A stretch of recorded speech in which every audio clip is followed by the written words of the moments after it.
से है जून सीरीज की शुरुआत और शुरुआत करने के लिए दुनिया भर के बाजारों से है हल्की कमजोरी के थोड़े मिले जुले संकेत। तो शानदार एक्सपायरी देखने के बाद आज कमजोर शुरुआत होगी, रिकवरी होगी या फिर गिरेंगे। और हफ्ते के आखिरी दिन कैसा रहेगा कारोबार, इस पर रहेगा हमारा खास फोकस। स्वागत है आप सबका शेयर बाजार लाइव में। नमस्कार, मैं हूं अनिल सिंघवी। नमस्कार, मैं हूं दीपांशु भंडारी। अनिल जी से जानेंगे कि इस पूरी जून सीरीज के लिए अब सेटअप कैसा लग रहा है, आने वाले कौन से ट्रिगर्स पर आपको फोकस करना चाहिए। नतीजे तो आते रहेंगे और ऑफ कोर्स अब लॉकडाउन को लेकर क्या डेवलपमेंट होता है, क्योंकि ये वाला लॉकडाउन तो अब खत्म हो रहा है, अब नई क्या गाइडलाइंस आती हैं उस पर भी फोकस रहेगा। तो अनिल जी ये बता दीजिए कि अब आज के लिए एटलीस्ट बाजार के बड़े ट्रिगर्स कौन से हैं? अमेरिका से ट्रिगर लेंगे सबसे पहले दीप। जैसा कि अंदाजा था, अमेरिकी बाजार मजबूत खुलने के बाद आखिरी एक घंटे में अपनी बढ़त गंवाते हुए दिखे। 150 अंक नीचे बंद हुए, ऊपरी स्तरों से 350 अंक फिसले और डाउ फ्यूचर्स भी लाल निशान में करीबन 150 अंकों का नुकसान दिखा रहे हैं। डाउ फ्यूचर्स तो ऊपरी स्तर से 350 अंक नीचे और फिर 150 अंकों का नुकसान और डाउ फ्यूचर्स में। और वजह उसका है दूसरा संकेत, जो चीन को लेकर डोनाल्ड ट्रंप साहब आज बड़ी प्रेस कॉन्फ्रेंस करने वाले हैं, इस पर सबकी नजरें हैं। और उससे पहले दुनिया भर के बाजार थोड़े से सावधानी के साथ कारोबार करते हुए दिख रहे हैं। वोल्टास, एनसीसी, इक्विटास, आरसीएफ जैसी दिग्गज कंपनियों के आज आने वाले हैं नतीजे। वहीं कोरोना के अपडेट में भारत में आंकड़े लगातार बढ़ रहे हैं। अब 4700 से ज़्यादा लोगों की मौत अब तक कोरोना की वजह से भारत में हो चुकी है। जी दीप। बिल्कुल अनिल जी, तो कोरोना का तो डर है ही। आज शाम प्रेस कॉन्फ्रेंस है, उस पर भी चर्चा करेंगे। पर सर, जून सीरीज का कैसा सेटअप लग रहा है ये बताइए, क्योंकि मार्च में एक क्लियर डायरेक्शन थी, अप्रैल में एक क्लियर डायरेक्शन थी, मई में आपने बोला था दोनों तरफ के मूवमेंट होंगे और वैसे ही हुआ। कल सीरीज के हाई पर अब हम बंद हुए। अब जून का क्या सेटअप लग रहा है, क्योंकि अब लॉकडाउन से और ढील दी जा रही है, इस वीकेंड शायद कुछ और नई गाइडलाइंस भी आएंगी, तो क्या ध्यान में रखना चाहिए एज फार एज जून का पूरा सेटअप है सर? दीप, 2-3 चीज़ें जून सीरीज़ की शुरुआत में ध्यान रखने लायक है। पहली चीज़ तो ये है कि आमतौर पर जून की सीरीज़ बहुत बड़े मूव देने के लिए नहीं जानी जाती है, अनलेस की कोई खबर आए। और आप देखिए पिछले 10 सालों में 2009 से 2019 तक की सीरीज़ का आप देखें तो सिर्फ 2 बार या 3 बार ऐसा हुआ है जब बड़े मूव आए। वो भी मैं 2 बार इसलिए लेना चाहता हूँ रिसेंटली कि 2014 में 5% के आसपास की बढ़त दिखी थी। वो एक बड़ा मूव था जून सीरीज में, और तब मोदी सरकार बनी थी मई की सीरीज में, और उसके बाद जून में काफ़ी बड़ी तेज़ी बनती हुई दिखी। 2012 में 7% बाजार चढ़े थे, लेकिन वो उस वजह से कि उस वक्त कच्चे तेल के दाम काफ़ी तेज़ी से गिरे थे, लगभग 12% एक ही साथ गिरते हुए नजर आए। उस वजह से ये बड़ी तेज़ी बनी। लेकिन आमतौर पर जून की सीरीज शांत रहती है, 1% ऊपर 1% नीचे की रेंज में आमतौर पर देखने को मिलता है। लेकिन जो कुछ भी एक्सेप्शनल मूव दिखे हैं दीप, वो एक्सेप्शनल मूव ज़्यादातर वक्त पॉजिटिव साइड पर दिखे हैं। ज़्यादातर वक्त ये एक अच्छी बात है कि कम से कम जून की सीरीज में अगर बड़ा मूव आया है 5% या ज़्यादा, उससे ज़्यादा का, वो 2 या 3 बार हुआ है, और तीनों बार 5% से ज़्यादा का जो मूव आया वो तेज़ी की तरफ आया। तो ट्रेडिशनली वैसे सीरीज उतनी बुरी नहीं, लेकिन वही बात है कि उस सीरीज में अगर बड़ा मूव आए तो उसके लिए कोई पॉजिटिव ट्रिगर्स चाहिए। तो देखते हैं क्या कुछ होता है। पहली चीज़ ये तो आपके लिए हिस्ट्री है।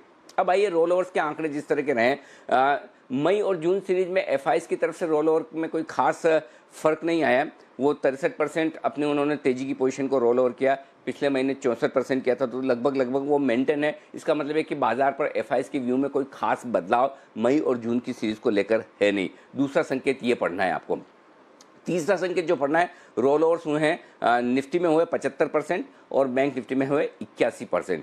ये 3 महीने और 6 महीने के रोल ओवर्स के मुकाबले में काफ़ी दमदार रोल ओवर्स हैं। जी हाँ, 3 महीने की और 6 महीने की एवरेज रोल ओवर्स 70-70% के आसपास निफ्टी के, उसके मुकाबले में 75%, 4.5% ज़्यादा रोल ओवर है। बैंक निफ्टी में 10 से 11% एवरेज के मुकाबले में ज़्यादा रोल ओवर है। तो इसका मतलब क्लियर कट है कि अगली सीरीज में रोल ओवर्स इंडेक्स में ज़्यादा होते हुए दिख रहे हैं। लेकिन स्टॉक्स में आप 1 करोड़ शेयरों के नीचे शुरुआत करते हुए दिख रहे हैं अपनी सीरीज की। तो ओवरऑल ये कह सकते हैं कि सधी हुई शुरुआत है, लेकिन रोल ओवर्स के मामले में एफआईज न्यूट्रल हैं। उन्होंने ना अपनी पोजीशंस घटाई है न बढ़ाई है, 1% से ज़्यादा फर्क नहीं पड़ता। लेकिन ट्रेडर्स थोड़े से कॉन्फिडेंट होकर रोल ओवर करते हुए दिखे। ये बड़े इंटरेस्टिंग चीज़ है जो आपको नजर आ रही है। तो जो कुछ भी रोल ओवर्स बढ़ के आए उसमें एफआईज का कंट्रीब्यूशन नहीं है। उनकी 64% की रोल ओवर मई सीरीज में थी, जून सीरीज में 63% है, यानी कि 1% कम है। तो उनकी तरफ से इनफैक्ट रोल ओवर कम हुआ है। तो फिर रोल ओवर इतने बढ़कर क्यों आए? इतने बढ़कर आने के पीछे कारण ये है कि ट्रेडर्स जो पिछले 2-3 दिनों में तेजी बनी है उसको लेकर थोड़े से कॉन्फिडेंट होकर जून की सीरीज में पोजीशन बनाते हुए दिख रहे हैं। ये तो बात हुई सीरीज के आंकड़ों की। अब मैं आपको सीरीज का थोड़ा आउटलुक दे दूं कि मैं जून सीरीज के बारे में क्या देख रहा हूं। नीचे की तरफ जो इंपॉर्टेंट सपोर्ट रेंज है जून सीरीज के लिए वो 8,800 से लेकर 9,100 की रेंज में निफ्टी पर है और मुझे लगता है कि ये रेंज सपोर्ट का काम करेगी। फ्रेश मंदी या बड़ी बिकवाली आप तभी देखेंगे जब इस 300 पॉइंट की रेंज को तोड़ें और ऊपरी स्तरों पर 9,700 से लेकर 10,000 ये 300 पॉइंट की रेंज ऐसी है जहां पर लगातार प्रॉफिट बुकिंग आती हुई आपको नजर आएगी। तो इस रेंज को आपको ट्रेड करना है और इस रेंज के बीच में बाजार आपको दोनों ही तरफ के उतार चढ़ाव के मौके दे सकता है। वैसे आप जहां हम बंद हुए मई की सीरीज में 9,500 पर, 9,850 के आसपास हम बंद हुए थे अप्रैल की सीरीज में 30 अप्रैल को। तो उस लिहाज से आप देखेंगे तो 350 पॉइंट के नुकसान से आपने सीरीज खत्म की है, वो इतना बुरा नहीं दिखता। लेकिन फर्ज करें ये एक्सपायरी इस गुरुवार को नहीं होकर पिछले गुरुवार को होती तो आप लगभग 900,000 पॉइंट निफ्टी पर नीचे थे। तो इंट्रा मंथ पूरे महीने के दौरान आप उतार चढ़ाव दिखा सकते हैं। Series to series closing basis पर हो सकता है कि बड़े मूव आपको न दिखे और जून में भी कमोबेश वही ट्रेड होने की संभावना आप मानकर चल सकते हैं। फिर भी अगर जून की सीरीज में सरप्राइज आने हैं तो शायद नीचे की तरफ ज़्यादा आता हुआ दिखे, क्योंकि 9,700 10,000 की रेंज को पार करना इतना आसान नहीं होगा। वहाँ पर जाने पर आपको प्रॉफिट बुकिंग आएगी। उसकी 2 वजह मैं मानता हूँ। पहला, जैसे जैसे लॉकडाउन खुलेंगे आप ज़मीनी हकीकत से वाकिफ़ होंगे, आपके लिए ऊपरी स्तरों पर टिक पाना मुश्किल होगा और जैसे नीचे आएंगे, लेकिन नीचे आने के बाद अगर आप लॉकडाउन खुलने और कामकाज पुनः वापस पटरी पर लौटने की खबरें देखेंगे तो उससे आपको बाइंग सपोर्ट मिलता हुआ दिखेगा। तो फिर करना क्या है? ट्रेड करना है कॉन्ट्रा ट्रेड करना कभी भी आसान नहीं होता। सबसे ज़्यादा मुश्किल काम यही है। ट्रेंड के साथ चलना बड़ा आसान है कि तेज़ी का ट्रेंड है तेज़ी करते रहें, मंदी का ट्रेंड है मंदी करते रहें। अब हर महीना मार्च या अप्रैल जैसा मिले एक तरफा, ऐसा कभी होता नहीं है और ऐसा कभी मिलता नहीं है। जो आपको मिलता है वो वॉलेटाइल मंथ, और इस वॉलेटाइल मंथ में फिर सिंपल ये है कि अपने ट्रेडिंग रेंज के किसी भी एक एंड पर निफ्टी आता हुआ दिखे, वहाँ पर आपको सिचुएशन का जायजा लेकर एक कॉन्ट्रा ट्रेड बनाने की कोशिश करनी है, तभी आपका पैसा बन पाएगा। और अगर आपको फिर डायरेक्शन मूव रखना ही है, अगर कोई ये सोचता है कि नहीं मुझे तो डायरेक्शन के हिसाब से चलना है, तो फिर वो आपको जब भी किसी वजह से बड़ी उछाल दिखे उस उछाल में आपको बिकवाली करनी है, अगर आपको एक डायरेक्शनल मूव लेना है। लेकिन मुझे लगता है दोनों तरफ ट्रेडिंग के मौके मिलेंगे और दीप वो दोनों तरफ ट्रेडिंग के मौके हम पकड़ने की पूरी कोशिश करेंगे महीने के दौरान। और स्पेशली अगर 400-500 पॉइंट का मूव निफ्टी में किसी भी एक तरफ आता है तो वो मिस नहीं करेंगे, ये मुझे पूरा विश्वास है। तो ओवरऑल आपको दोनों तरफ ट्रेड के मौके जून सीरीज भी देगी। बिल्कुल, तो दोनों तरफ ट्रेड के मौके जून सीरीज भी देगी सर। सर आज का सेटअप बात करें और कुछ और क्यूज के बारे में बात करें, अगर एक सवाल मैं और पूछ सकूं आपसे। एक तो जो कल का एक्शन रहा, शॉर्ट कवरिंग रैली थी और सीरीज के हाई पॉइंट पर हम क्लोज हुए, तो 4 हफ्ते पहले भी यही ट्रेंड था, अप्रैल में भी हम सीरीज के हाई पॉइंट पर क्लोज हुए और फिर वहां से गिरावट आई और कल भी हम सीरीज के हाई पॉइंट पे क्लोज हुए। एक तो उससे क्या संकेत आ रहे हैं और दूसरा सर इस अब तक का जो लॉकडाउन था वो इस वीकेंड खत्म हो जाएगा, नई गाइडलाइंस आएंगी। अमित शाह जी ने कल स्टेट चीफ मिनिस्टर से मीटिंग भी करी, कुछ खबरें भी आ रही हैं लॉकडाउन को लेकर, बट अनकन्फर्म्ड है तो हम उसमें नहीं जाएंगे। बट उससे मार्केट पर क्या असर हो सकता है, उस पर कोई व्यू सर? बिल्कुल, दोनों ही सवाल बेहद अहम है। मैं पहले सवाल का जवाब पहले दूं दीप, जो आपने कहा कि कल के मूव से आज क्या मतलब निकालें। पहली चीज़ देखिए, आप छोड़ दीजिए कल क्या हुआ परसों क्या हुआ है, 2 दिन छोड़ दीजिए, ठीक है। 3 दिन के लंबे वीकेंड के बाद या 3 दिन के लंबे वीकेंड के पहले शुक्रवार या मंगलवार को किसको अंदाजा था कि निफ्टी 9,500 पर क्लोज हो पाएगा? कम से कम हमें नहीं था। किसको अंदाजा था कि बैंक निफ्टी आपका 19,000 के ऊपर एक्सपायरी दे पाएगा? किसी को भी नहीं। फिर हुआ क्या? हुआ ये कि तगड़ी शॉर्ट कवरिंग हुई और वो शॉर्ट कवरिंग सही लेवल से हुई। हम लगातार कह भी रहे थे कि 16,800 17,100 वो गोल्डन रेंज है, जहाँ पर आए तो मौका मिस नहीं करना चाहिए। फॉर्चुनेटली वो मौका मिला आपको, 17,105 पर लो बनाकर बैंक निफ्टी वहीं से घुमा, लेकिन जितना घुमा वो उम्मीद से ज़्यादा था। अब आपको कल एक डेटा बताता हूँ दीप, और वो आप डेटा देखेंगे ना आपको मजा आएगा कि यार क्या डेटा है वहाँ। सीरीज की शुरुआत आपने की है कल, मतलब आज जो की है, जो कल के रोल ओवर के डेटा है, आपको पता है निफ्टी 62 पॉइंट के डिस्काउंट पर कल रोल ओवर हुआ है। 140 पॉइंट नीचे बैंक निफ्टी रोल ओवर हुआ है। इसका मतलब क्या है? इसका मतलब है कि कल पूरी की पूरी शॉर्ट स्क्वीज हुई है। कैसे? आमतौर पर जो लोग ट्रेडर्स तेजी करते हैं उन्हें प्रीमियम देनी होती है, करेक्ट? वो प्रीमियम देकर अपनी पोजीशन रोल ओवर करते हैं, लेकिन कल उल्टा हुआ है। ये प्रीमियम देनी पड़ी शॉर्ट सेलर्स को। सपोज आपकी शॉर्ट पोजीशन है मई सीरीज में और आपको उसको जून सीरीज में ले जानी है, तो बैंक निफ्टी आपको 140 पॉइंट नीचे बेचना पड़ रहा है। तो अगर बैंक निफ्टी 150 पॉइंट गिर भी जाए तो आपका तो नुकसान हो ही गया उतना ही, आपको तो कोई फायदा होगा नहीं। 140 पॉइंट तो आप डिस्काउंट पर रोल ओवर कर रहे हैं। निफ्टी 60-62 पॉइंट डिस्काउंट पे रोल ओवर किया है। इसका मतलब क्लियर कट था कि पिछले 2 दिनों में हुआ वो शॉर्ट सेलर को पकड़ के उनको स्क्वीज कर दिया, मतलब उनको निचोड़ डालो एकदम, जिन जिन लोगों ने शॉर्ट किया। लेकिन अब आज सीरीज की शुरुआत करने के लिए आपके पास शॉर्ट सेलिंग का, शॉर्ट कवरिंग का सहारा नहीं है। शॉर्ट कवरिंग तो हो गई, सीरीज खत्म हो गई, जिसको रोल ओवर करना था कर लिया, जिसको पोजीशन काटनी थी कट गई, ऑप्शंस में भी, फ्यूचर्स में भी। अब आपको चाहिए फ्रेश खरीदारी। तो आज और सोमवार से आपको देखना यह है कि क्या इन लेवल से फ्रेश खरीदारी आती है। अगर फ्रेश खरीदारी आएगी तो ही आप सस्टेन कर पाएंगे। शॉर्ट कवरिंग तो वो एग्जैक्टली आप देखिए यही अप्रैल की सीरीज के अंत में हुआ। हालांकि अप्रैल में एक चीज और थी कि अप्रैल का महीना पूरा ही अच्छा गया, पूरा ही तेजी का गया था। तो डे हाई पर सीरीज के हाई पर बंद होना कोई मतलब आश्चर्य की बात नहीं है। लेकिन जो एग्रेसिव शॉर्ट कवरिंग हुई अप्रैल में भी, वो भी तो आखिरी दिनों में ही हुई ना, 2-3 दिनों में। सिमिलरली मई में भी आखिरी 2-3 दिनों में जबरदस्त शॉर्ट कवरिंग हो गई। तो और मई की शुरुआत में आप कमजोर हो गए, अभी फिलहाल जून की शुरुआत में भी आप हल्की कमजोरी देख रहे हैं। तो देखते हैं किस तरह का होता है। लेकिन अल्टीमेटली अब 2 चीज़ों पर बाजार डिपेंड करेगा, अमेरिकी बाजार, अमेरिकी फ्यूचर्स, और दूसरा हमारा फंड फ्लो। ये दोनों मिलकर डिसाइड करेंगे। और जून की सीरीज में अगर हम 350 पॉइंट निफ्टी पर बंद हुए हैं, अगर हम 2400 पॉइंट करीबन बैंक निफ्टी पर नीचे बंद हुए हैं, तो उसका कल्प्रिट सिर्फ और सिर्फ एक है, एफआईएस की बिकवाली का आंकड़ा। बाकी कोई ऐसा जून की सीरीज में खराब, मई की सीरीज में ऐसा कुछ भी खराब नहीं था, और ग्लोबल मार्केट तो बिल्कुल भी खराब नहीं थे। फिर भी अगर भारतीय बाजार सीरीज दर सीरीज कमजोर बंद हुए हैं, तो उसके पीछे एक ही रीजन है, वो है एफआईएस की बिकवाली। तो अब मेरी जून की सीरीज में मेरे लिए 2 ही ट्रिगर है, एक ग्लोबल मार्केट्स कितने मजबूत रहते हैं, कितने कमजोर रहते हैं, और दूसरा एफआईएस की बिकवाली का रुझान या खरीदारी का रुझान क्या रहता है। अब आइए आपके दूसरे सवाल पे जो हमारे लोकल ट्रिगर से रिलेटेड है, लॉकडाउन को लेकर।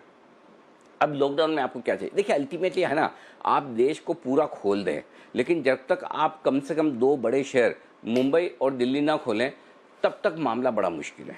ये चीज़ क्लियर है। जब तक दिल्ली और मुंबई नहीं खुलेगा, तब तक आपकी इकोनॉमिक एक्टिविटी 100% ट्रैक पर नहीं आ सकती। बल्कि दोनों शहर मिलकर आप ये कह सकते हैं कि 50% एक्टिविटी को बड़े लेवल पर गवर्न करते हैं। तो ऐसे में ये बहुत ज़रूरी है कि बड़े शहरों में पहले दोनों शहर, फिर उसके बाद मेट्रो और semi metro cities, Bangalore, Hyderabad, Chennai, Kolkata, इस तरह के जो बड़े शहर हैं, यहाँ पर ये कब रेड जोन से बाहर निकलते हैं। तो जब तक ये रेड जोन से बाहर नहीं निकलते या यहाँ पर एक फेज मैनर में लॉकडाउन नहीं खुलता, तब तक आपके लिए इकोनॉमिक एक्टिविटी रिकवर करना काफ़ी मुश्किल होगा। तो लॉकडाउन 5.0 में सबसे अहमियत इस बात की है, 10-12 जो बड़े शहर हैं उनको लेकर सरकार किस तरह से रिलैक्सेशन का मन बना रही है, किस तरह से इकोनॉमी।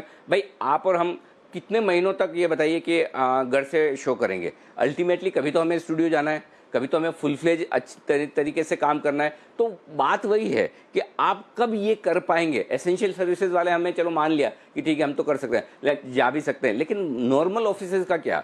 जब तक वो लोग जाकर काम करना शुरू नहीं करेंगे, तब तक मुश्किल वाला मामला है। तो मुझे लगता है कि लॉकडाउन के लिहाज से ये बड़ा इंपॉर्टेंट होगा इस वीकेंड पे कि सरकार लॉकडाउन 5.0 को किस तरह से देखती है। जी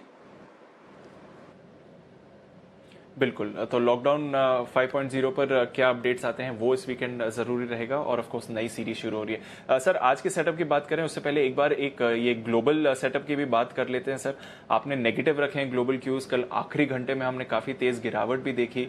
जो हांगकांग को लेकर परेशानियां बढ़ रही हैं यूएस और चाइना के बीच में, उस पर आज ट्रंप साहब की प्रेस कॉन्फ्रेंस भी होने वाली है, क्या नज़र रखना चाहिए सर उस पर? दीप देखिए, आपको याद होगा हम लगातार कल भी हम सुबह यही बात कर रहे थे कि 2-2.5 दिनों की तेज़ी होनी है। अमेरिका में 2 दिनों तक 500 पॉइंट डाउ ऊपर बढ़ गया।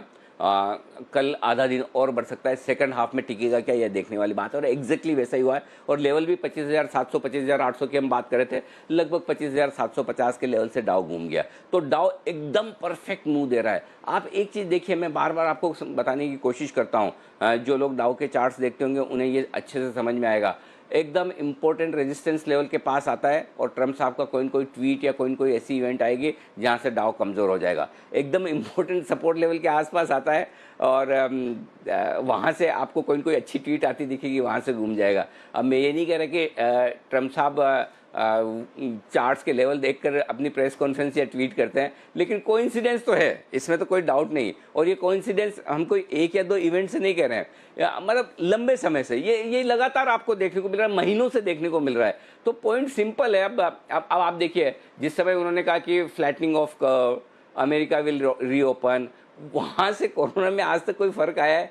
उल्टा सिचुएशन खराब ही हुई है, कहीं कोई अच्छा नहीं हुआ। लेकिन उनका स्टेटमेंट ऐसी जगह आता है जहाँ से बाजार घूम जाते हैं। तो पॉइंट सिंपल है कि आपको इंडेक्स लेवल्स देखना है, और इंडेक्स लेवल्स अगर आपको सही लेवल पर दिख रहा है, और आप अब अच्छा, मैं तो ये नहीं कह सकता कि ट्रम्प साहब कल क्या कहेंगे या क्या करेंगे, किस तरह का रुझान बनेगा, लेकिन आपको पता है अगर 25,700 25,800 के लेवल से पिछली बार डाउ घूमा था, वहाँ पर पहुँच रहा है। 2 दिन में 500 पॉइंट यानी 1,000-1,100 पॉइंट की तेजी हो गई।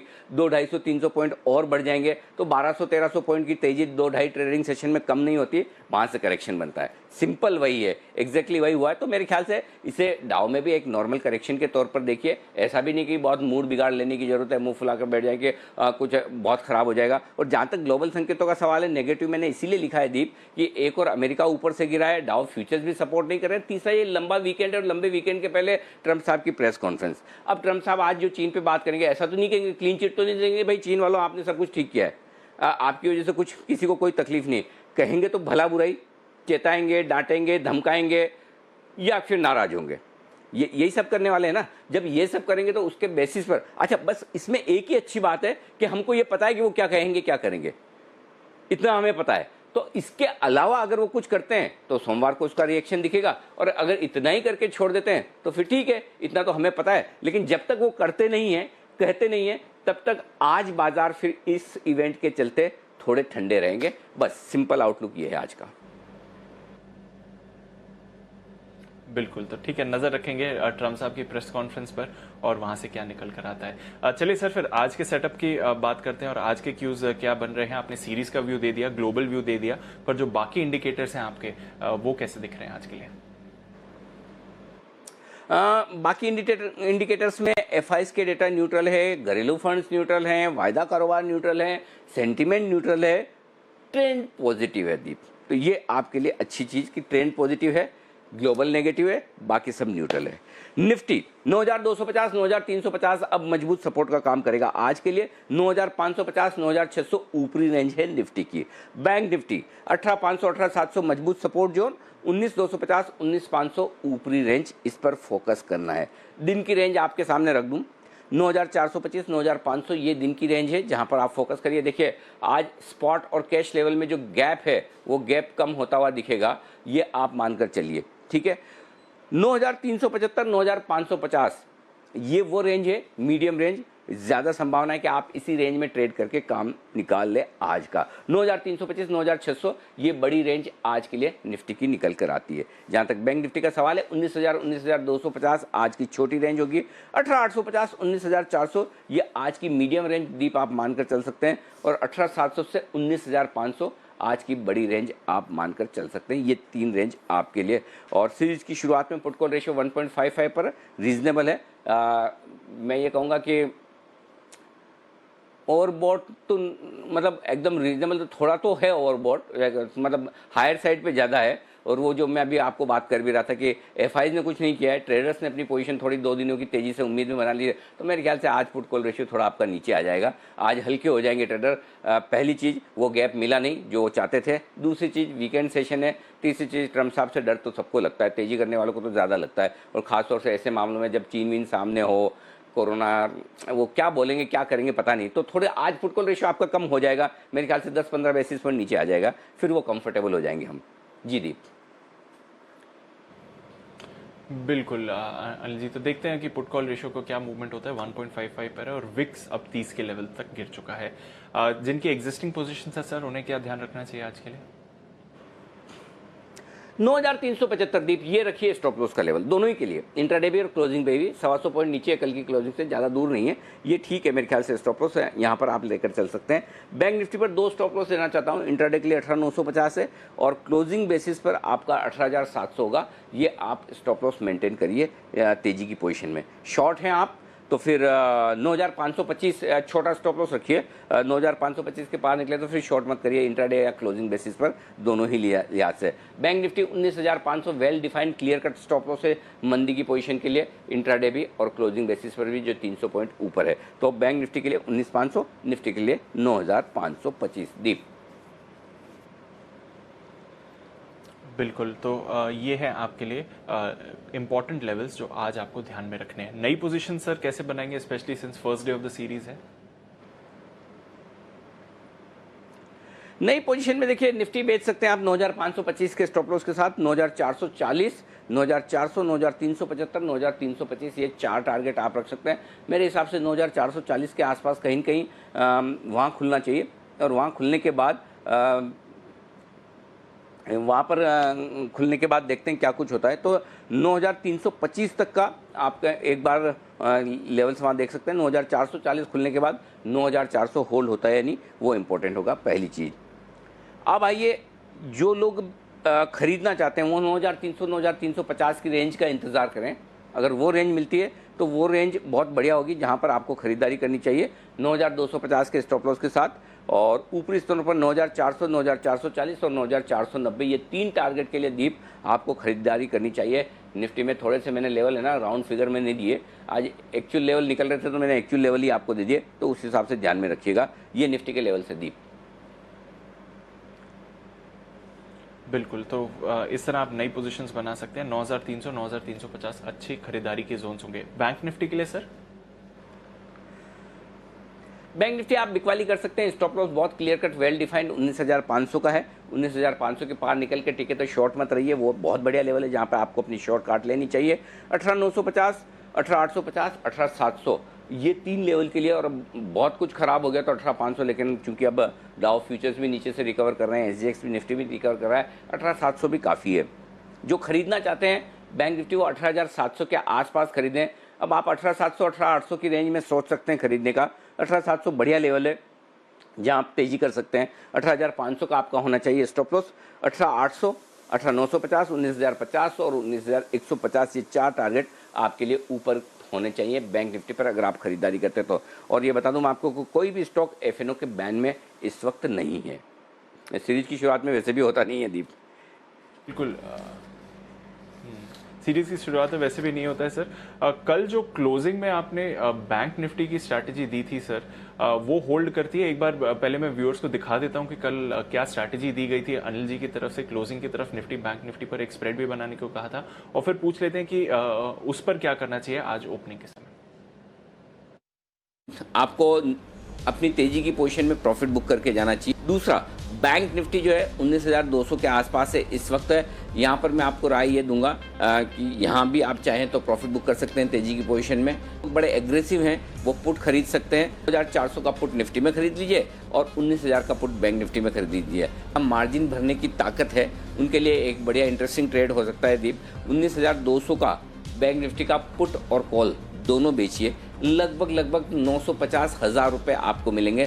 खुली खरीदारी की पोजीशन इंडेक्स में बना के जाना थोड़ा सा रिस्की है।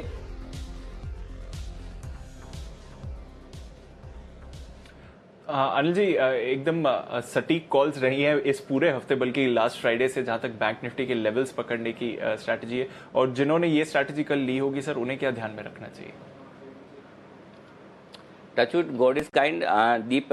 दोनों तरफ 18200 से जो शॉर्ट करने की बात की थी निफ्टी 17100 पर काटने की, फिर वहाँ से बढ़िया तेजी भी बनी। नो डाउट मैं फिर कहूँगा कि जितनी तेजी बनी उतनी उम्मीद नहीं थी, उससे ज़्यादा बनी। लेकिन कल साफ तौर पर डे हाई पर जब मार्केट बंद हो रहे थे तो लॉन्ग पोजीशन प्रॉफिट बुक कर लेने का बिल्कुल बढ़िया चांस था। और जिन लोगों ने पुट खरीदे हैं वो आज सुबह अगर बहुत गैप मिलता है तो खुलते ही काट लें, कम गैप मिलता है तो फिर थोड़ा सा वेट करें। 9:08 पे मैं आपको और अपडेट कर दूंगा।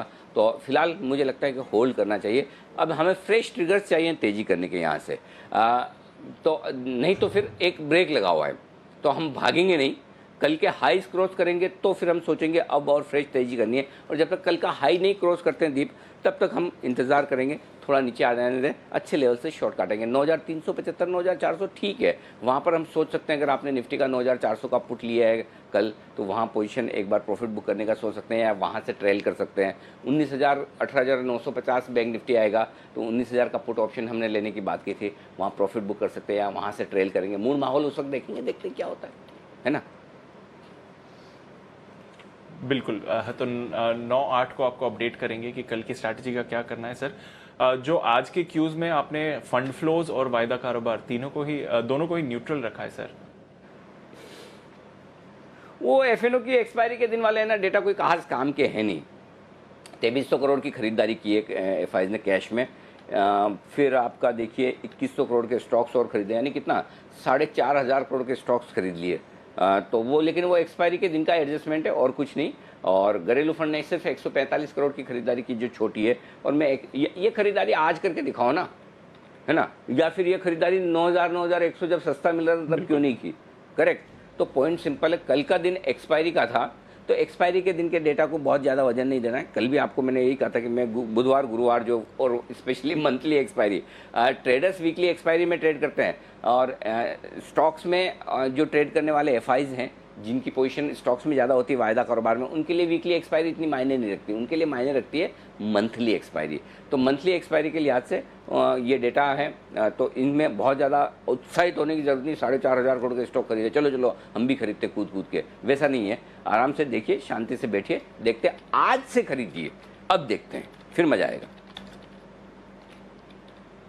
बिल्कुल, आज जो फ्रेश डेटा बनता है उस पर ज्यादा नजर रहेगी। चलिए जान लेते हैं कि आज का स्टॉक ऑफ द डे कौन सा है।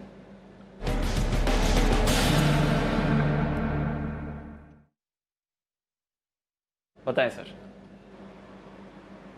जी दीप, माफ़ कीजिएगा, स्टॉक ऑफ द डे के पहले मैं आपको वायदा कारोबार के डेटा बताना रह गया। और जब मैं वायदा कारोबार के डेटा बता रहा हूँ तो एक चीज़ और बताना चाहता हूँ। कल इंडेक्स में 353 करोड़ की खरीदारी बिकवाली एफआईज की। कल मार्केट इतना ऊपर बंद हुआ, उसके बावजूद एफआईज की तरफ से इंडेक्स में बिकवाली खरीदारी नहीं। और रोल ओवर्स हुए 10% ज़्यादा, 11% ज़्यादा बैंक निफ्टी में, 4-5% ज़्यादा हुआ है निफ्टी में। इसका मतलब ये है कि कल अति उत्साहित तेजी करने वाले ट्रेडर्स अपनी पोजीशन लेके गए, ये सोच के कि 2 दिनों से जो बढ़िया तेजी हो रही है वो तीसरे दिन भी हैट्रिक लगाएगी। आज उनका पेशेंस टेस्ट होगा। मजबूत है, आप खड़े रह सकते हैं, देख के बताइए। और अगर सिर्फ जो कमजोरी वाले कमजोर ट्रेडर्स है, जिन्होंने इसीलिए यही सोच के लेके गए कि 3.20 पे लेंगे और 9.20 पे बिक जाएगा, उनका टेस्ट आज होने वाला है। तो उस लिहाज से ये इंपॉर्टेंट है, पॉइंट नंबर 1। पॉइंट नंबर 2, अब आइए जहाँ तक वायदा कारोबार के डेटा का सवाल है, जो मैंने कहा शॉर्ट सेलर्स को स्क्वीज किया है, फंसाया। साफ तौर पर इंडेक्स जिस तरह से 62 पॉइंट डिस्काउंट पर निफ्टी रोल ओवर हुआ है, 140 पॉइंट डिस्काउंट पर आपका बैंक निफ्टी रोल ओवर हुआ है, वो बड़ा इंटरेस्टिंग है। मंथली सीरीज में डेटा कम है, 9,000 पर हाईएस्ट ओपन इंटरेस्ट है और 9,500 पर। तो मैं ये कहूँगा कि 9,500 निर्णायक लेवल भी है एक तरह से आपके लिए। वीकली मंथली दोनों मिलाकर 25 लाख शेयर कॉल्स में वहाँ पर खुले हैं, तो अगर उसके पार निकलेंगे तो मजबूती अच्छी दिखेगी। 9,600 की तैयारी कर लीजिए, और अगर 9,500 के नीचे हैं तो 9,375 9,425, ये 125 पॉइंट की रेंज नीचे की तरफ है। सिंपल, ये ध्यान में रखिए। बैंक निफ्टी 19,000 इंपॉर्टेंट लेवल है, और 19,000 में 19,000 के पुट पर 4 लाख शेयर है। असली कमजोरी आपको 150-200 पॉइंट गिरने पे नहीं है। आप भले ही 150 पॉइंट कमजोर हो जाओ इस पर, आपके बैंक निफ्टी पर, जब तक 19,000 के ऊपर है ना, टेंशन मत लीजिए। 19,000 के नीचे से ही पॉइंट गिनना शुरू कीजिए, ये सिंपल है। और बैंक निफ्टी पर 9,500 के ऊपर से आप एक तरह से निर्णायक लेवल मान सकते हैं, वहाँ से आपको गिनना शुरू करना है। तो ये आपके लिए वायदा कारोबार के डेटा दी। अब मैं आपको stock of the day, okay, short करने की राय है SAIL. Steel Authority of India SAIL के मैं कैश लेवल्स दे रहा हूँ। मेरे पास जून महीने के फ्यूचर्स के लेवल नहीं थे, तो 31 रुपए के स्टॉप लॉस के साथ सेल में शॉर्ट पोजीशन बना सकते हैं। 28, 27 और बहुत ज़्यादा हुआ, बाजार ने साथ दिया तो 25 रुपए तक भी आ सकता है। क्यों? 2 वजह, 3 वजह इनफैक्ट मैं शॉर्ट करना चाहता हूँ। पहली वजह तो ग्लोबल मार्केट्स थोड़े से वीक दिख रहे हैं, और ग्लोबल वीक्स होते हैं तो मेटल पहले गिरने में आगे रहते हैं। Point number 1। पॉइंट नंबर 2, चीन और अमेरिका के बीच में अगर तनाव बढ़ने की खबरें होती है तो हमेशा पहले मेटल स्टॉक्स सबसे पहले रिएक्शन देते हैं, और उसके बाद ग्लोबल ऑटो स्टॉक्स वो रिएक्शन देते हैं। तो ये दूसरा कारण है। तीसरा कारण ये कि कल ये खबरें 2 दिन से लगातार चल रही थी कि आईएमजी की बैठक होने वाली है और उसमें सेल की 3 प्लांट्स का डाइवेस्टमेंट किया जाएगा। उस पर कल कहीं कोई अपडेट नहीं है कि उस पर क्या हुआ है। फ़र्ज करें अगर हो भी, पहली बात तो हुआ नहीं है, हो भी जाए तो इमटेरियल है। मुश्किल से ये 3 लॉस मेकिंग प्लांट बेचने से सेल का 1000 करोड़ रुपए से भी कर्ज नहीं घटेगा, तो ये इमटेरियल है। लेकिन इसके दम पर स्टॉक ऑलरेडी तेज दौड़ लगा चुका है, तो मुझे लगता है कि अब तेजी की पोजीशन कम होने का वो एक जो है ये आईएमजी की मीटिंग खत्म हो जाने के बाद वो होगा। और एक और चीज़, जो क्रेडिट स्विस है, जो मेटल सेक्टर पर रिसर्च के लिए जानी मानी जाती है, उनकी रिपोर्ट है वो सेल का टारगेट प्राइस 24 रुपये लेकर चल रहे हैं। नीलकंठ मिश्रा साहब जो बड़े जाने माने इकोनॉमिस्ट भी हैं और से उनके हेड भी हैं, तो मुझे लगता है ये 3-4 कारण ऐसे हैं जिनके चलते हुए सेल स्टील अथॉरिटी एक अच्छा शॉर्ट हो सकता है। 31 रुपये के स्टॉप लॉस से बेचिए। 28-27 2 छोटे टारगेट है, 25 का बड़ा टारगेट अगर बाजार साथ दे तो, अदरवाइज ये 2 टारगेट के लिए आप बिकवाली कर सकते हैं। जी बिल्कुल, तो SAIL Steel Authority of India यहाँ पर बिकवाली की राय आ रही है। 28, 27 और 25 ये आपके लिए 3 टारगेट्स रहेंगे स्टील अथॉरिटी पे। चलिए अब जान लेते हैं कि आज और कौन से स्टॉक्स हैं जो खबरों के दम पर एक्शन में रहेंगे। कुछ नतीजे भी आए हैं। देवांशी, पूजा और आशीष हमारे साथ तैयार हैं। देवांशी, आपसे शुरुआत करते हैं। Good morning. आज के ट्रिगर्स और पोस्ट मार्केट अर्निंग्स कौन सी हैं? बिल्कुल, आप देखिए आज के दिन में दीपांशु, सबसे पहले अगर नतीजों की बात करें तो कैश मार्केट में आरसीएफ, वीमा, ट्वीडीएल, Sagar cement, SCI, KEC international, Metropolis health care, Jubilant life, Welspun enterprise, Symphony और 3M इंडिया, ये सारी ऐसी कंपनीज हैं जिसके नतीजे आने वाले हैं, तो इस पर आप नजर रखें। इसके अलावा आज एमएससीआई इंडेक्स में जो बदलाव हुए थे वो आज से लागू हो जाएंगे। आज मार्केट्स बंद होने के बाद से ये जो स्टॉक्स हैं उसमें बदलाव होते हुए दिखेंगे। इंडिया, अगर डोमेस्टिक इंडेक्स की बात करें तो इसमें अबॉट इंडिया, एप्का लैब, जुबिलेंट फूड वर्क्स जैसे कई स्टॉक्स हैं जो शामिल होते हुए दिखेंगे। और इंडिया डोमेस्टिक इंडेक्स से Ashok Leyland, bank of Baroda, Cummins India, ये सारे स्टॉक्स हैं जो इससे बाहर होते हुए दिखेंगे और भी लिस्ट लंबी है। साथ ही कोटक महिंद्रा बैंक की आज बोर्ड की बैठक होने वाली है। जो QIP कंपनी ने लॉन्च किया था, 1147 रुपीज का फ्लो प्राइस था, इस पर 5% तक के डिस्काउंट की बात हुई थी। आज जो फाइनल प्राइस है वो बोर्ड की बैठक में फाइनल होता हुआ दिखेगा। साथ ही नतीजों की अगर बात करें जो मार्केट आज के बाद आए थे उसमें ल्यूपिन, इस बार अगर आप नंबर्स देखें तो सालाना आधार पर नंबर्स इनलाइन ही आते हुए दिखे हैं। जो मुनाफे का नंबर है वो हम देख रहे हैं थोड़ा सा बढ़ते हुए दिखा है, वो इसलिए क्योंकि अन्य आय का फिगर आता हुआ दिखा था। अगर आप कुल आय की बात करें तो करीब 1% तक कम होता हुआ दिखा है। कामकाजी मुनाफा 32% तक कम होता हुआ दिखा है। मार्जिन करीब 14% पे आए हैं, 20% से घटकर। और जो मुनाफा है वो अन्य आय की वजह से जो सब्सिडरी कंपनी ने बेची थी उसी के चलते थोड़ा सा सहारा मिलता हुआ दिखा है। लेकिन सीक्वेंशियली नंबर्स काफी बेहतर है। आज डिटेल्स पर नजर रहेगी कि मैनेजमेंट कमेंट्री क्या आती है। साथ ही सीएट के नंबर्स आप देखिए थोड़े से मिले जुले हैं, लेकिन कंपनी के मार्जिन्स जो हैं वो काफी बेहतर आते हुए दिखे हैं। 9% से बढ़कर करीब 13% के करीब मार्जिन्स कंपनी ने क्लॉक इन किए हैं। जो कच्चे माल की लागत है उसमें कमी आई है। कामकाजी मुनाफा 30% तक बढ़ता हुआ दिखा है। जो आय है करीब 10% कम होती हुई दिखी है। और मुनाफे में भी टैक्स के चलते आप देख रहे हैं करीब 20% तक का असर आता हुआ दिखा है। मुथूट कैपिटल इस बार नंबर्स थोड़े से कमजोर आते हुए दिखे हैं। आय करीब 7% तक इस बार बढ़ती हुई दिखी है, लेकिन कामकाजी मुनाफा 10% कम हुआ है और मुनाफा भी करीब 38% तक कम होता हुआ दिखा है इस तिमाही में। हैदराबाद सीमेंट स्टेबल क्वार्टर है। इस बार आप देखिए जो आय है करीब 6% तक इस तिमाही में घटती हुई दिखी है, लेकिन कामकाजी मुनाफा 2% बढ़ता हुआ दिखा है।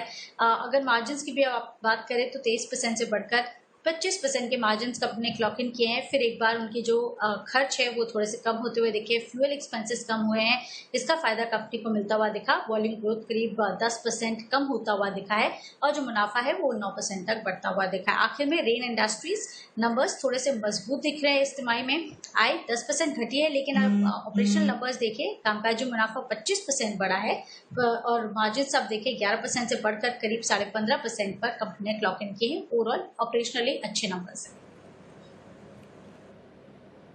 बिल्कुल, तो कई मिड कैप स्टॉक्स अर्निंग्स के दम पर फोकस में रहेंगे। पूजा से भी जान लेते हैं कि उनके पास कौन सी लिस्ट है। गुड मॉर्निंग पूजा, बताएं। गुड मॉर्निंग दीपांशु, शुरुआत एविएशन स्टॉक से करते हैं। यहाँ खबर आ रही है कि कर्नाटक सरकार ने 5 राज्यों से आने वाली जो उड़ानें हैं उसमें कमी करने की अर्जी दी है। विमानन मंत्रालय के सामने ये अर्जी दी गई है, जिसमें कि तमिलनाडु, गुजरात, महाराष्ट्र, मध्य प्रदेश और राजस्थान से आने वाली उड़ानों में कमी की मांग की है। देखना होगा इस पर क्या कुछ अपडेट निकल कर आता है, लेकिन इसका असर आज एविएशन स्टॉक्स पर पड़ सकता है। IRCTC पर भी नजर रखिए। ट्रेन की बुकिंग के लिए अब 120 दिनों का जो बुकिंग विंडो है वो फिर से खुल चुका है और 1 जून से मेल एक्सप्रेस ट्रेन शुरू होंगी। इसके अलावा आरती ड्रग्स, ग्रैन्युअल्स इंडिया और इंडोको रेमेडीज जैसे स्टॉक्स भी फोकस में रहेंगे, क्योंकि खबर आ रही है कि सरकार ने पैरासिटामोल API के एक्सपोर्ट से जो प्रतिबंध है वो हटा दिया है। 3 मार्च को सरकार ने प्रतिबंध लगाया था। अब ये फैसला जो लिया है इसका असर स्टॉक्स में देखने की उम्मीद। कैडिला हेल्थ केयर कंपनी को बद्दी इकाई के लिए US FDA से EIR मिला, यानी कि एस्टैब्लिशमेंट इंस्पेक्शन रिपोर्ट, और 2 से 9 मार्च के बीच ये जांच हुई थी। वोडाफोन आइडिया यहाँ नजर रखिए, क्योंकि खबर आ रही है कि गूगल की कंपनी में निवेश करने की योजना है और करीब 5% हिस्सेदारी खरीदने पर गूगल विचार कर रही है। तो एक सेंटिमेंट के लिहाज से वोडाफोन आइडिया में इसका एक असर देखने की उम्मीद। और आखिर में बात करते हैं फ्यूचर एंटरप्राइजेस की। ब्रिकवर्क ने NCDs पर जो रेटिंग है वो घटा दी है, रेटिंग घटाकर A- की दी है। इनका कहना है कि कोरोना का असर कंपनी के कारोबार और वित्तीय स्थिति पर काफी पड़ेगा और credit watch with negative implication की श्रेणी में भी डाल दिया है। बिल्कुल, तो कई सारे स्टॉक्स हैं और ट्रैवल रिलेटेड स्टॉक्स फोकस पे रहेंगे। चलिए जान लेते हैं कि आज ब्रोकरेजेस का फोकस किधर है FIR में।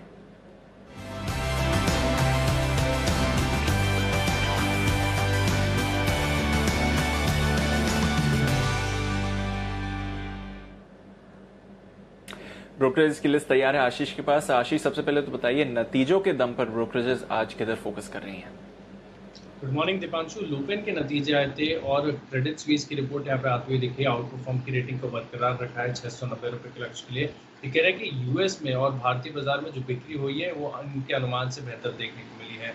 TVS मोटर्स के रिजल्ट आए थे, 2 रिपोर्ट्स हैं और दोनों बिल्कुल अलग अलग रवैया दिखा रही हैं। जेफरीज की रिपोर्ट है जहाँ पर अंडर परफॉर्म की रेटिंग को बरकरार रखा है 260 रुपये के लक्ष्य के लिए। ये कह रहे हैं कि मौजूदा भाव के हिसाब से अगर आप देखें तो वैल्यूएशन जिन्हें महंगे नजर आ रहे हैं और जो नतीजे रिपोर्ट की कंपनी ने वो इनके अनुमान से बेहद कम है। लेकिन इसके फ्लिप साइड पर अगर आप देखें तो JP मॉर्गन की एक पॉजिटिव रिपोर्ट है, सिर्फ पॉजिटिव ही नहीं, इन्होंने तो अपनी रेटिंग को अपग्रेड कर दिया है। अब इन्होंने न्यूट्रल से अंडरवेट से बढ़ाकर न्यूट्रल की राय दे रहे हैं और लक्ष्य जो है 290 से बढ़ाकर 360 कर दिया है, यानी ये बेहद पॉजिटिव नजर आ रहे हैं TVS मोटर्स पर। फेडरल बैंक के नतीजे आए थे, मॉर्गन स्टैनली की रिपोर्ट है, अंडरवेट की रेटिंग को बरकरार रखा है 40 रुपये के लक्ष्य के लिए। ये कह रहे हैं कि आगे का जो आउटलुक है वो थोड़ा सा अनिश्चित नजर आ रहा है। साथ ही देखें तो क्रेडिट कॉस्ट में जो बढ़त होगी इससे भी आगे जाके इम्पैक्ट देखने को मिल सकता है। डाबर के नतीजे आए थे, CLSA की रिपोर्ट है, खरीदारी के राय को बरकरार रखा है 525 रुपये के लक्ष्य के लिए। ये कह रहे हैं कि कंपनी की जो आयुर्वेदा सेगमेंट में पोजीशनिंग है वो काफ़ी ज़्यादा स्ट्रॉन्ग है, जिसके चलते ये स्टॉक पर पॉजिटिव है। बिल्कुल, तो कई सारी नतीजों के दम पर रिपोर्ट्स हैं। अन्य स्टॉक्स पर भी कुछ फोकस है आशीष? बिल्कुल दीपांशु, कोल इंडिया का कल एनालिस्ट कॉल हुआ था और वहाँ पर हम देख रहे हैं कि रिपोर्ट आती हुई दिखी है। 2 रिपोर्ट्स हैं CLSA और JP मॉर्गन की, एंड दोनों ही रिपोर्ट्स में कहा गया है कि जो कोल माइनिंग के निजीकरण की बात की जा रही है कि दूसरी कंपनी को भी अलाउ किया जाएगा कोल माइनिंग करना। इससे मध्यम अवधि में कोल इंडिया पर ज़्यादा ब्रोकरेज हाउस कुछ दबाव एक्सपेक्ट नहीं कर रहे, जिसके चलते CLSA जो है खरीदारी के राय को बरकरार रखें 170 रुपये के लक्ष्य के लिए। वहीं JP मॉर्गन ओवरवेट की रेटिंग को बरकरार रखें 200 रुपये के लक्ष्य के लिए। IEX पर नजर रखिए, जेफरीज की रिपोर्ट है, खरीदारी की राय को बरकरार रखा है 195 रुपये के लक्ष्य के लिए। ये कह रहे हैं कि एनर्जी मार्केट में कंपनी लगातार मार्केट शेयर में बढ़त दिखा रही है। और आखिरी रिपोर्ट है आज के लिए मॉर्गन स्टैनली की रिपोर्ट है शोभा डेवलपर्स पर, जहां पर ओवरवेट की रेटिंग को बरकरार रखा है 361 रुपये के लक्ष्य के लिए। ये कह रहे हैं कि लॉकडाउन खुलने के बाद हो सकता है कि प्री ओपनिंग सेल्स में एक इजाफा देखें। तो ये हैं वो तमाम रिपोर्ट्स जिन पर आज आपको एक्शन दिखेगा। आइए एक्शन की करते हैं शुरुआत पिक ऑफ द डे के साथ। हमारे एक्सपर्ट्स हैं हमारे साथ, बिगुल उनके लिए।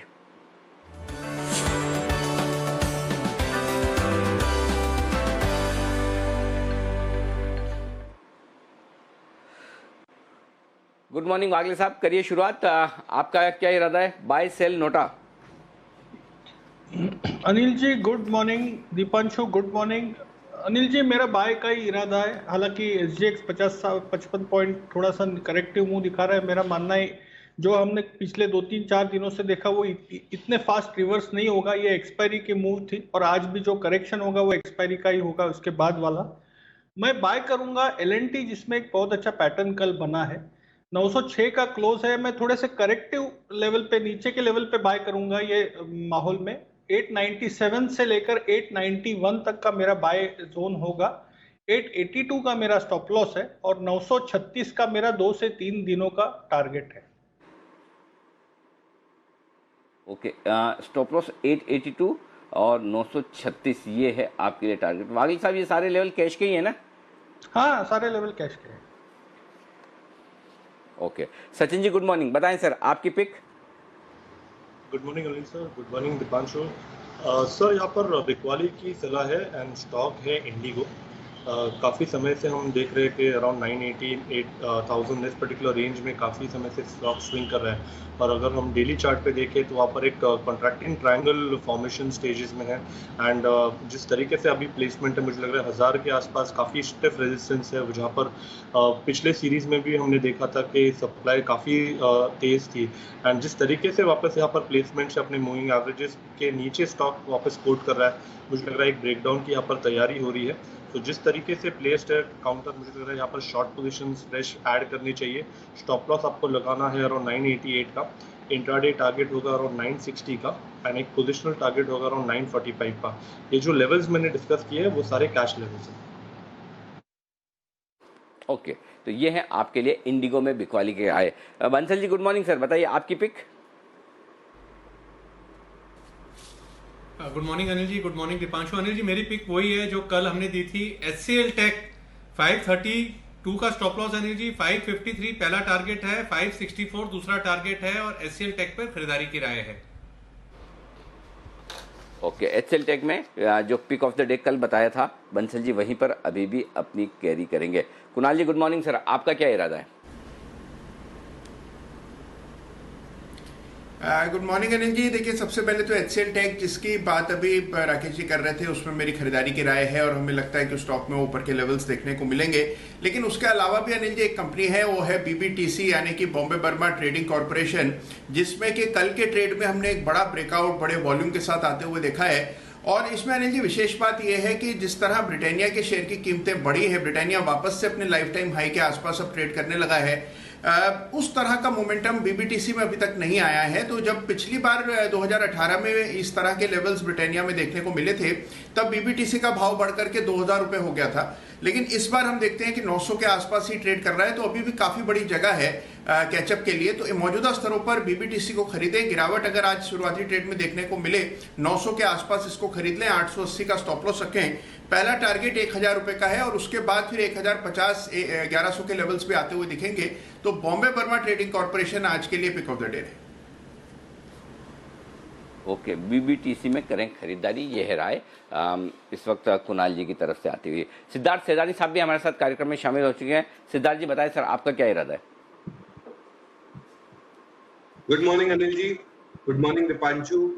मुझे लगता है कि फार्मा स्पेस में ध्यान देने की बहुत जरूरत है क्योंकि फार्मा स्पेस लीड कर रहा है। सिप्ला इसमें से एक कंपनी होगी जिसको मैं चुनना चाहूंगा आज 738 के टारगेट से। सिप्ला इसीलिए क्योंकि आप जानते हैं कि बहुत सारे बिजनेसेस में है, बट सबसे अहम बिजनेस अगर इसका पोर्टफोलियो में हो वो है रेस्पिरेटरी का।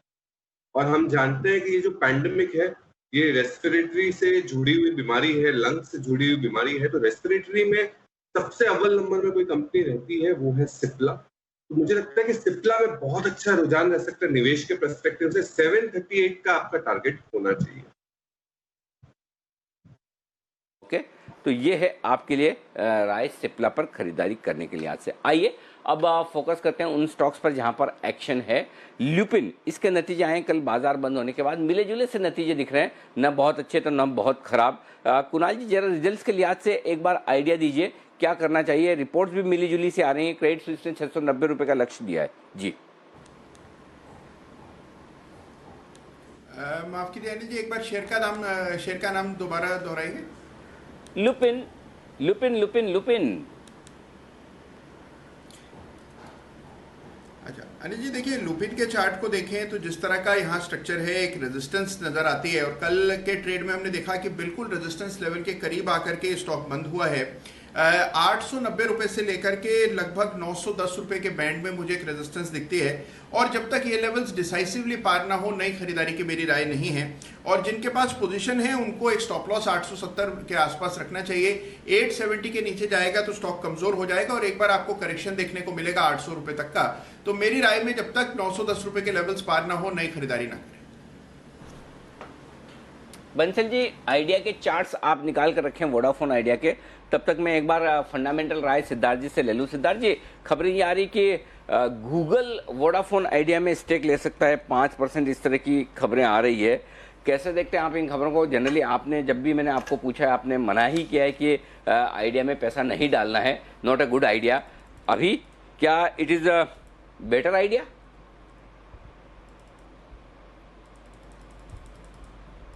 Not a good idea. खबर बहुत पॉजिटिव है, गूगल पैसा लगा रही है वोडाफोन आइडिया में, ये पॉजिटिव खबर है। बट अब आगे का रोड मैप क्या होगा मैनेजमेंट का, वो बोल पाना बहुत मुश्किल है, क्योंकि ये जो बिजनेस है अब वो ऑलिगोपॉली बिजनेस हो गया है।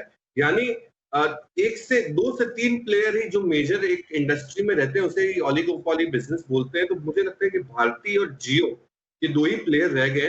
अभी भी मैं अगर अपना मत दूं तो भारती के ऊपर अपना मत दूंगा, उसी पे ही खरीदारी की राय दूंगा। ओके, भारती खरीदें, वोडाफोन नहीं। लेकिन एक बार आज तो भागेगा स्टॉक, इसमें कोई डाउट नहीं, और खुद सिद्धार्थ जी भी कह रहे हैं खबर बड़ी पॉजिटिव है। तो ये कितना भागेगा और आज की उछाल में क्या प्रॉफिट बुक करना चाहिए, राकेश जी?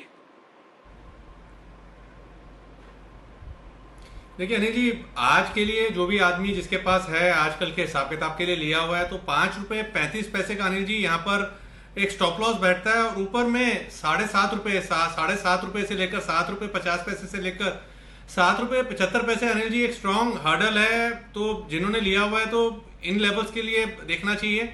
7 रुपये 75 पैसे बड़ी स्ट्रॉन्ग हर्डल है। अगर ये लेवल्स टूटेंगे तब इस न्यूज की पुष्टि होती है टेक्निकली कि कुछ पॉजिटिव हो रहा है। एल्स अगर 7 रुपये 50 पैसे, 7 रुपये 75 पैसे के लेवल्स नहीं टूटते हैं इस न्यूज के चलते, तो जिनके शॉर्ट टर्म नजरिए से लिया हुआ है उनको निकल जाना चाहिए। और अनिल जी, डिस्क्लेमर है, मेरा निजी निवेश है और मैं इसमें शॉर्ट टर्म में इस न्यूज पे ना मैं लेने वाला हूं ना मैं बेचने वाला हूं। मैं सिट टाइट हूं वोडाफोन पर। कब बेचोगे बंसल जी? देखिए अनिल जी, अभी सिद्धार्थ सिदानी जी ने सिप्ला पर इतना अच्छा विश्लेषण दिया कि नंबर 1 कंपनी है रेस्पिरेटरी के अंदर। अनिल जी देखिए, वोडाफोन के अंदर अगर आप देखें तो भारतीय एयरटेल की 3 लाख करोड़ की मार्केट कैप है और इसमें कोई डाउट नहीं है।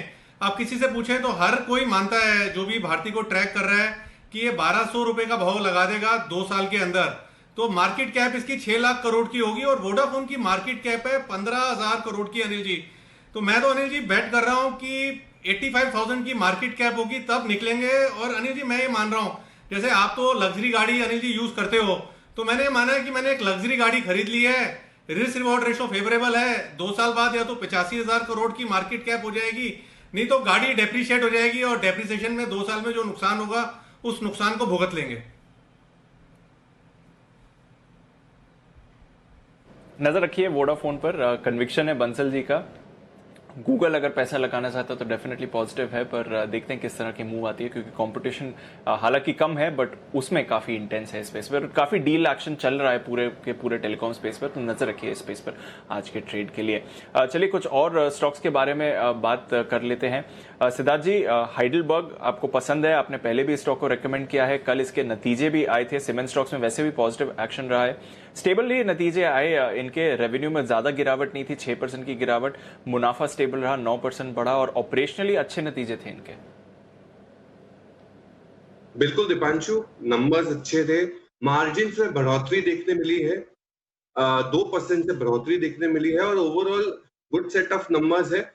मैं अभी भी यही रिआइटरेट करूंगा कि सेंट्रल इंडिया में जो सबसे बड़ी कमी है वो सैंड की है और सैंड की कमी होने के कारण सीमेंट का जो मिक्सचर है या यूजेज है वो परसेंटेज के हिसाब से बढ़ जाता है इंफ्रास्ट्रक्चर में। तो मुझे लगता है कि हाइडेलबर्ग सीमेंट जो सेंट्रल इंडिया का लीडर है इसके ऊपर पॉजिटिव है। हम 200 रुपए का हमारा टारगेट है। बिल्कुल, तो अच्छे नतीजे हैं, पॉजिटिव व्यू है। 200 रुपए का टारगेट हाइडेलबर्ग सीमेंट, इस पर मेंटेन करिए। अभी थोड़ी देर पहले खबर आई थी विप्रो पर, नए सीईओ वहां पर नियुक्त किए गए हैं 6 जुलाई से। थियरी डेलापोर्ट ये सीईओ ने करे गए हैं, एमडी एंड सीईओ का पद संभालेंगे 6 जुलाई से। बंसल जी, आपका कन्विक्शन रहा है विप्रो में, कल भी थोड़ा एक्शन में दिखा, उसके बाद एक रेंज में आ गया है, 200 के पार जाता है। विप्रो पर क्या व्यू रहना चाहिए? अभी भी पॉजिटिव है, 210 के ऊपर जाने का मेंटेन करते हैं व्यू?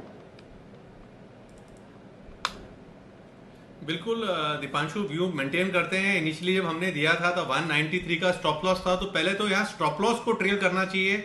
195.80, 195 रुपए 80 पैसे के स्टॉप लॉस के साथ स्टॉक होल्ड और नया बाई है। पहला टारगेट 210 का है, दूसरा टारगेट 218 का है। ओके, तो 210, 218 के 2 टारगेट्स हैं। थियरी डेलापोर्ट के बारे में अगर मैं बता दूं, जो नए सीईओ और एमडी बनने वाले हैं 6 जुलाई से विप्रो के लिए, तो ये पहले कैप जेमिनाई ग्रुप के चीफ ऑपरेटिंग ऑफिसर थे और वहां के ग्रुप एग्जीक्यूटिव बोर्ड मेंबर भी रह चुके हैं, तो एक सीनियर मेंबर हैं टेक्नोलॉजी स्पेस से, और अब विप्रो में 6 जुलाई से कंट्रोल संभालेंगे। तो नजर रखिए विप्रो पर। 2-3 दिनों से थोड़ा पॉजिटिव एक्शन पे आ रहा है। 2 दिन पहले एक बल्क डील भी हुई थी इस काउंटर में, और दिग्गज आईटी कंपनी, हालांकि स्टॉक उतना मूवमेंट नहीं देता है, बट खबर जरूर आ रही है विप्रो के लिए, तो यहाँ पर आप नजर रखिए। कुछ और स्टॉक्स के बारे में अगर क्विकली बात कर लें जो आज एक्शन में रहने वाले हैं, मुथूट कैपिटल। वागले जी, जरा इसकी चार्ट देखकर बताइए क्या व्यू बन रहा है मुथूट कैपिटल के लिए? यहाँ पे भी नतीजे ठीक ठाक रहे, कामकाजी तौर पर थोड़ा दबाव जरूर देखा है, मार्जिन्स भी गिरे, मुनाफे में भी गिरावट आई है। टेक्निकल लेवल पर क्या देख रहे हैं मुथूट कैपिटल के लिए? दीपांशु, बहुत ज्यादा साइडवेज है। 275 पे मैं ये कहूंगा 268 का एक बेस बनाए, 268, 265 का ऑन द अपसाइड, 278, 280 एक रेजिस्टेंस है। मुझे नहीं लगता इसके पार जब तक निकलता है, ना तेजी करनी चाहिए ना मंदी करनी चाहिए, कोई व्यू ही नहीं है। ओके, तो ये है राय आपके लिए इस वक्त मुथूट कैपिटल पर।